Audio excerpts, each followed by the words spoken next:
But Randy Orton stands tall now. I do have a friend, goes by the name Blue Goblin.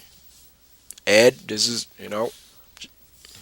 my friend, but I happen to notice that, you posted a tweet about, how Randy, ba- quote, buried the three-man band. Now, I know you don't like Randy Orton. You call him Randy Borton. But what did you expect? What did you expect? Did you really expect three-man band to one-up Orton? Did you really expect it? I'm sorry, these guys are coming like the modern day job squad, and then that's what they're supposed to be. Then do you really expect for them to one up uh, main eventer or top star like Randy Orton? I just don't. You know, and the word buried is being thrown around like crazy. It's being thrown around as if a quarterback was throwing a football. That's how much the word buried is being thrown around these days. But we move on to Santino versus Wade Barrett. The match was short. Wade Barrett wins with a bullhammer. And then while Rick Jackson was checking on Santino, Wade Barrett looks like he's going to leave the ring. But decides, you know what? Let me make an example out of Ricky the Dragon Steamboat. But Ricky Dragon Steamboat, like as if he had a sixth sense, is able to stop Wade Barrett before anything could happen. Now, this is just my prediction. We could be seeing a Wade Barrett Ricky the Dragon Steamboat match soon for the Intercontinental title.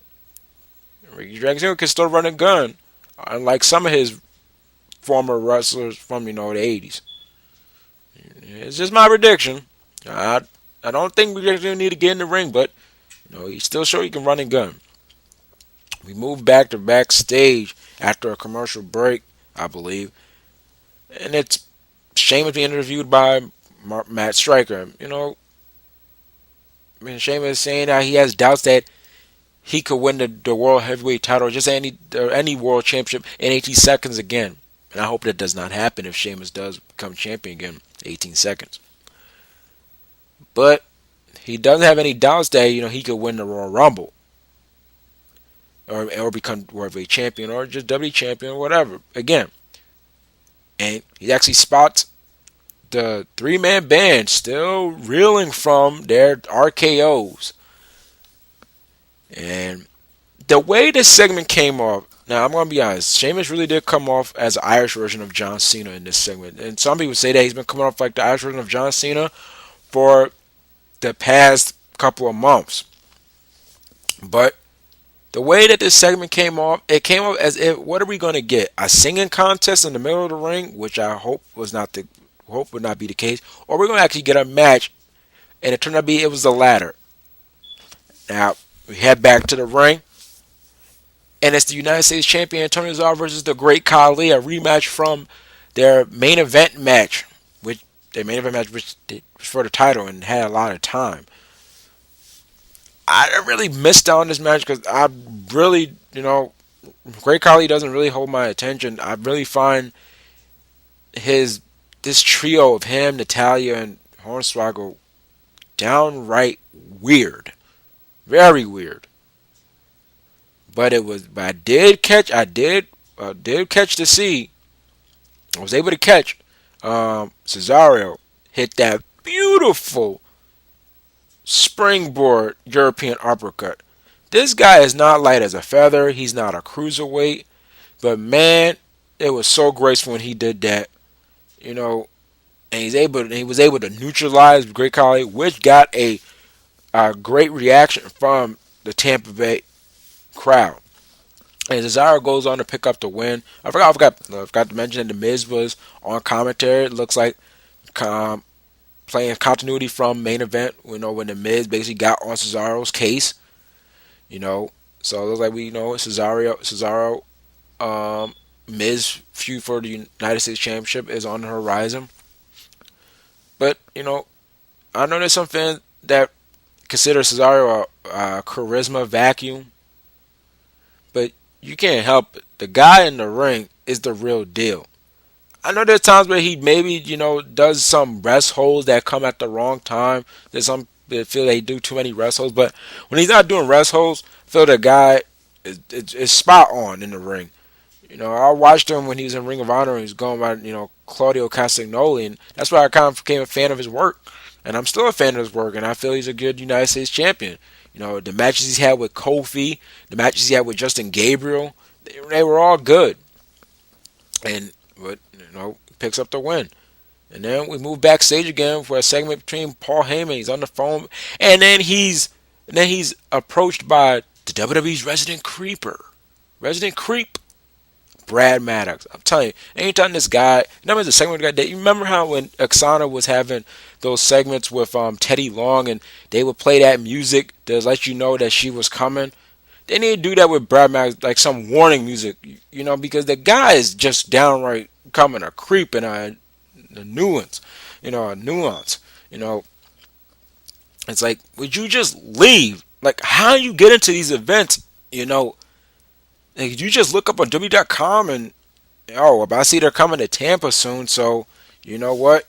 I'm going to go there. And I'm going to try to be a star. I mean, why won't this guy go away? But nonetheless, Paul Heyman puts it plain and simple. What part did you not understand about I do not want you in my life? And the way Heyman closed off, before he left, was he giving a threat to Brad Maddox, as if you keep pestering on, you're gonna get hurt. He kind of felt like, that was a threat. But that could be going somewhere. We move on. We head back to the ring for Sheamus versus Jinder Mahal. It's already been a rough night for the 3MB. And it continued to get rough and ugly and more humiliated. Because even though Sheamus took some punishment, it wasn't anything significant. It was a cakewalk with Jinder Mahal. He was slapping Jinder Mahal around. My gosh, he really humiliated the guy.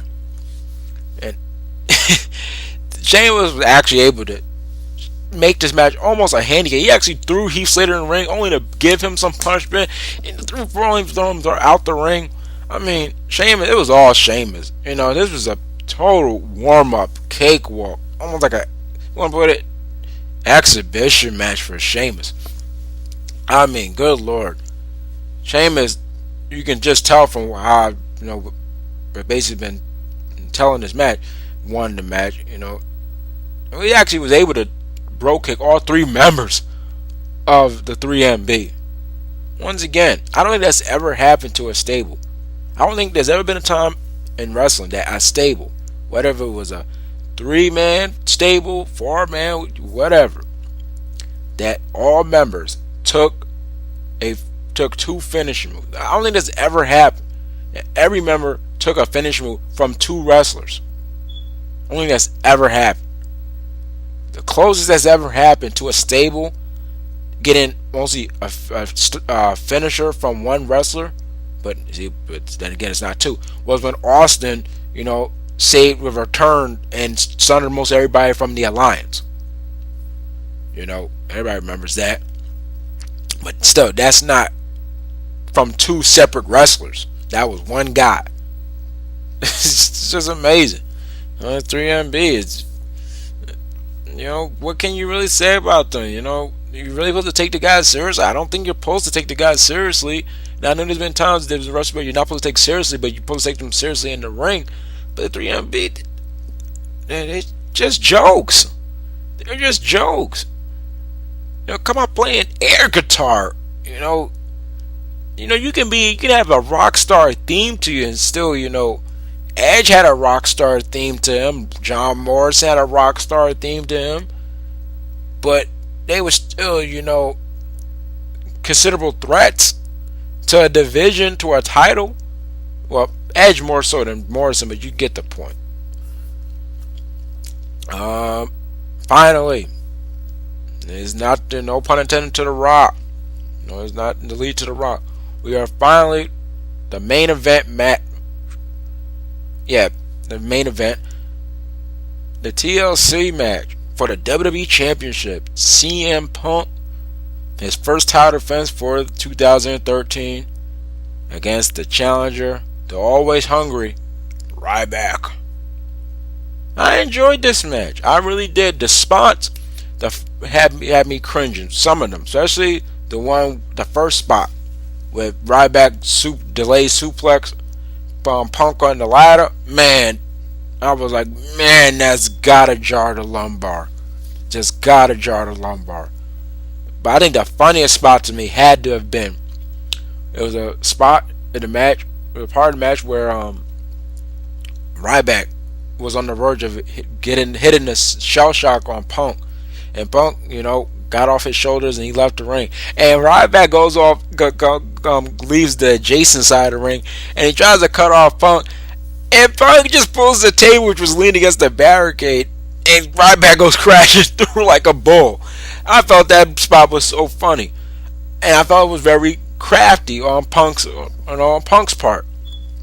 All right, let's spot. Punk supposedly, he didn't learn his lesson from his TLC match in 2009 against Jeff Hardy, which was at SummerSlam. Apparently he didn't learn, because he tried to go for his bulldog in the corner, only to be dumped out and through the tape. Once again, it's like the signature Punk spot for a TLC. It mostly happens all the time he's in a match like that. And that spot would look like to be the final big, that's it. It's over. Ryback's going to have this match. And then Ryback looked like he did after the match. He was climbing up and he was fingertips away. And then suddenly, the lights go out. Now, some people thinking, The Undertaker's back. You didn't hear no gongs. Lights turn back on. It's Tyler Black, Seth Rollins and Dean Ambrose on the same ladder, and they're trying to knock Ryback, but not Ryback's too strong. He knocks them off, and I'm thinking to myself, wait a minute, where's big Roman Reigns? And Roman Reigns right behind Ryback, pulls him down, but Ryback says, get the hell out of here, and clotheslines the big guy over the top rope, and then Beals Dean Ambrose over the top rope, and then Beals then gets Seth Rollins out over the top rope. And instead of going back to attack him, he reverts back to the go at hand. Climb up the ladder, get that WWE Championship, become WWE Champion, and he goes on to do one of that goal. But the Shield, like rabid animals, come back into the fray, but this time Roman has a chair and he's wailing, laying waste to Ryback. And they go outside the ring and they do their signature aided power bomb. But here's the thing, through a table. But here's the thing, the table was set up on the top of on the base of the steel steps. I don't think that's ever happened. I could be wrong. No, wait, no, that's never happened. It's never happened. And Ryback goes through, and man, I'm thinking, I was more fear for Ryback maybe bouncing off that steps the wrong way. But he laid safe, and he sold great, in my opinion. And if there's any more, if you need any more proof, in my opinion, like my brother said, we'll go, the Mount Vernon Kid, for those who know and follow him.